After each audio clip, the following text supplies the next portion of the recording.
नमस्कार, नम्रता. आज रेसिपीमध्ये आपले खूप खूप स्वागत. कधी-कधी पोळी भाजी खायला कंटाळा येतो, तेव्हा हा काहीतरी पौष्टिक पण चविष्ट असे खावेसे वाटते. तेव्हा अशा प्रकारे बनवा.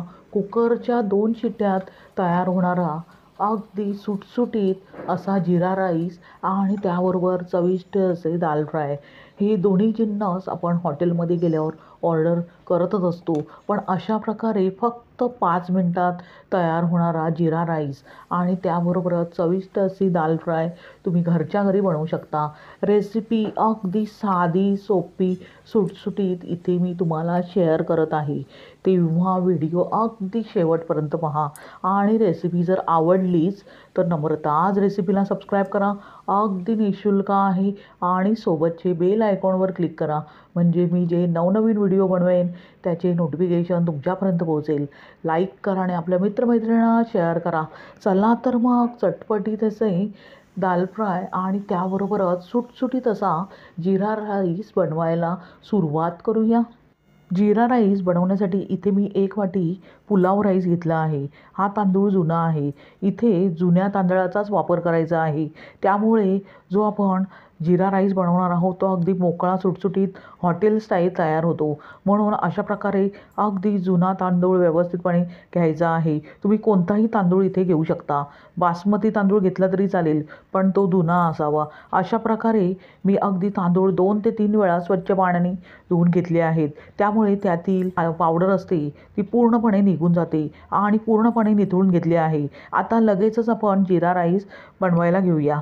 त्यासाठी इथे मी कुकरमध्ये साधारणतः 2 ते 3 चमचे तेल घालत आहे. तुम्ही तुमच्या आवडीनुसार तेलाचे प्रमाण कमी जास्त करू शकता. आता तेल थोडेसे गरम झाल्यावर लगेचच 1 मोठा चमचा आपण जिरा त्यामध्ये टाकूया.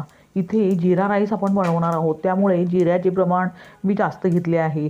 तुम्हाला जर कमी आवडत असेल जिरे तर तुम्ही इथे कमी प्रमाणात घेऊ शकता.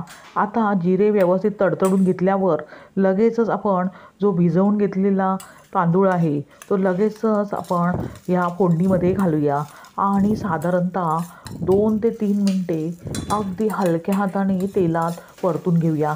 त्यामुळेच हा जो आपण जीरा राईस तयार करून घेणार आहोत तो अगदी मोकळा सुटसुटीत असा तयार होतो. म्हणून जीरा राईस बनवताना अशा प्रकारे अगदी फोडणीमध्ये साधारणतः 2 ते 3 मिनिटे मंद गॅस करून तांदूळ परतून घ्यायचा आहे. आता तांदूळ तेलात व्यवस्थितपणे परतून घेतल्यावर लगेचच त्यामध्ये चिमूटभर मीठ घालूया, म्हणजे आपण जो जीरा राईस करणार आहोत त्याला चव अगदी अप्रतिम अशी येते. म्हणून मीठ अवश्य वापरा. आता पुन्हा हलक्या हाताने तांदूळ व्यवस्थितपणे एकजीव करून घेऊया. पाहू शकता सर्व जिन्नस अगदी व्यवस्थित एकजीव झाले आहेत. आता गॅस बंद करूनच आपण त्यामध्ये 2.25 वाट्या पाणी घालूया, कारण इथे मी 1 मोठी वाटी बासमती राईस म्हणजेच पुलाव राईस घेतले आहेत. त्याच्यासाठी 2.25 वाटी इथे मी पाणी वापरत आहे. तांदळाच्या क्वालिटीनुसार इथे पाण्याचा वापर करायचा आहे. जर पाणी जास्त झाले तर हा जो आपण जीरा राईस करणार आहोत तो अगदी सुटसुटीत असा तयार होत नाही. म्हणून पाण्याचे प्रमाण तांदळाच्या क्वालिटीनुसार इथे वापरायचे आहे. अशा प्रकारे पाणी तांदळात घातल्यावर अगदी हलक्या हाताने तांदूळ पाण्यात एकजीव करून घ्यायचे आहे. इथे पाणी मी अजिबात गरम करून घेतले नाही आहे. थंड पाण्याचाच इथे वापर करायचा आहे.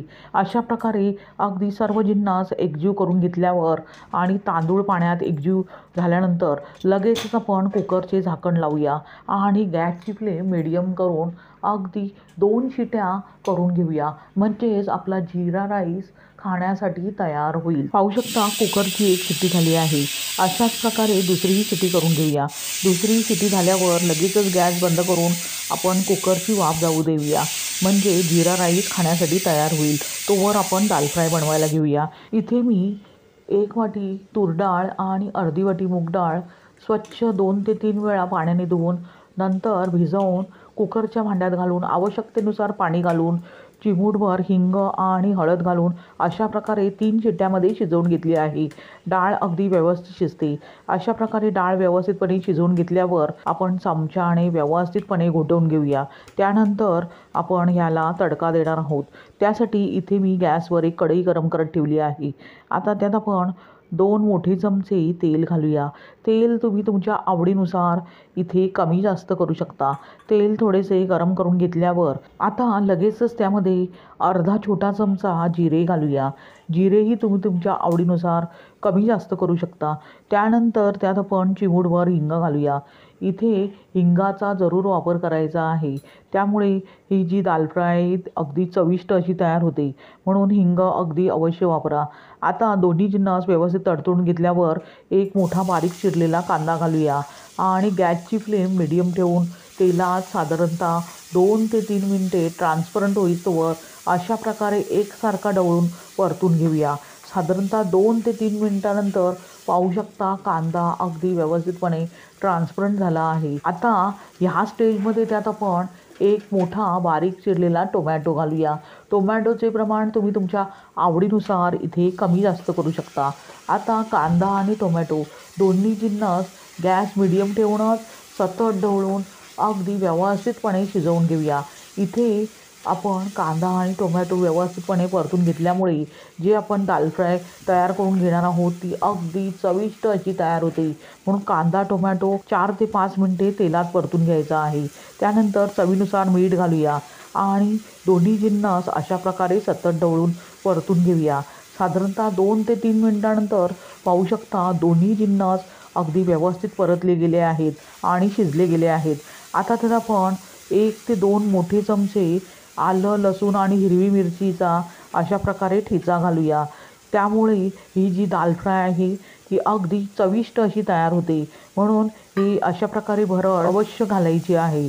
आता त्याचा कच्चेपणा जाईस्तोवर साधारणतः 1 ते 2 मिनिटे अशा प्रकारे कांद्याबरोबर परतून घेऊया। साधारणतः 2 ते 3 मिनिटानंतर पाहू शकता सर्व जिन्नस अगदी व्यवस्थित परतले गेले आहेत आणि सर्व मिश्रणाला तेल सुटत आहे। इतपतच आपल्याला मिश्रण व्यवस्थितपणे परतून घ्यायचे आहे। आता त्यात आपण पावडर मसाले घालूया। त्यामध्ये 1 मोठा चमचा काश्मीरी रेड चिली पावडर, 1 मोठा चमचा धनेपूड आणि त्याबरोबरच पाव चमचा हळद घालूया। इथे मसाले मी माझ्या आवडीनुसार वापरत आहे। मसाल्यांचे प्रमाण तुम्ही तुमच्या आवडीनुसार कमी जास्त करू शकता। आता पावडर मसाले आपण कांदा आणि टोमॅटोच्या मिश्रणात घातल्यावर अशा प्रकारे गॅस मिडियम ठेवूनच व्यवस्थित ढवळून घेऊया, म्हणजेच जी आपण दाल तडका बनवणार आहोत अगदी चविष्ट अशी तयार होते। पावडर मसाले त्याचा कच्चेपणा जाईस्तोवर अशा प्रकारे ढवळून घ्यायचे आहेत। जर पाण्याची गरज लागली तर इथे 2 ते 3 चमचे पाण्याचा वापर करायचा आहे, पण इथे मी पाणी अजिबात वापरत नाही आहे। पाहू शकता सर्व जिन्नस व्यवस्थित एकजीव झाले आहेत आणि तेलही सुटले आहे। आता ह्या स्टेजमध्ये जी आपण उकळून घोटवून घेतलेली जी डाळ आहे ती लगेचच आपण मिश्रणात घालूया। दाल फ्राय ही थोडीशी घट्टसरच असते, त्यामुळे आवश्यकतेनुसार त्यामध्ये पाणी घालायचे आहे। तुम्हाला कितपत जाडसर किंवा पातळसर डाळ हवी आहे त्याप्रमाणे इथे तुम्ही पाण्याचा वापर करू शकता। इथे मी माझ्या आवडीनुसार इथे साधारणतः 1 ग्लासभर पाणी इथे घालत आहे। एवढे पाणी मला पुरेसे आहे।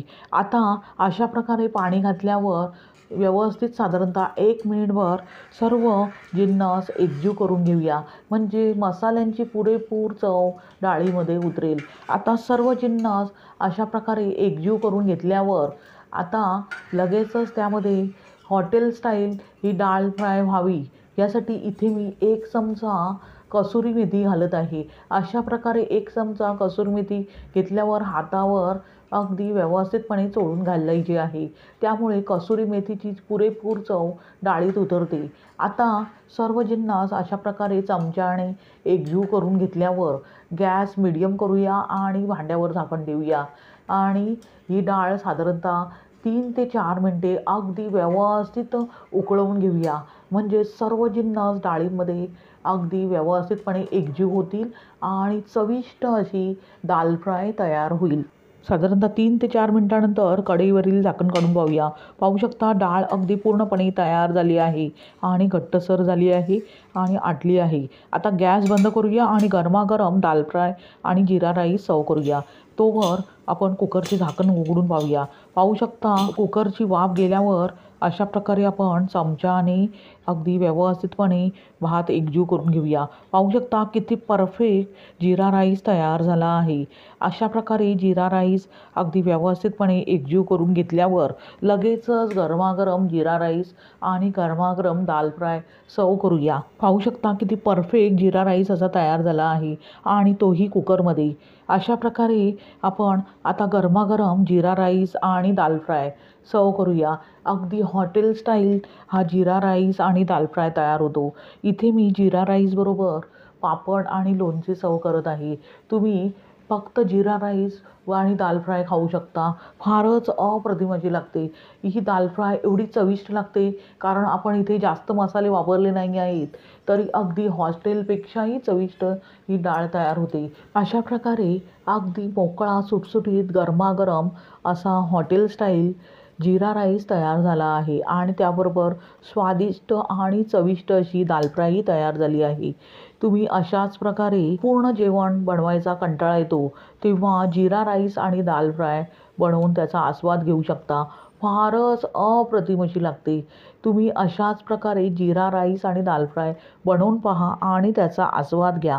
तुम्हाला ही रेसिपी कशी वाटली ते कमेंट करून सांगा आणि रेसिपी जर आवडलीच तर नम्रताज रेसिपीला सबस्क्राईब करा. अगदी निःशुल्क आहे आणि सोबतचे बेल आयकॉनवर क्लिक करा म्हणजे मी जे नवनवीन व्हिडिओ बनवेन त्याचे नोटिफिकेशन तुमच्यापर्यंत पोहोचेल. लाईक करा आणि आपल्या मित्रमैत्रिणींना शेअर करा. पुन्हा भेटूया अशाच स्वादिष्ट, झटपट आणि चविष्ट अशा रेसिपीसह. धन्यवाद. श्री स्वामी समर्थ.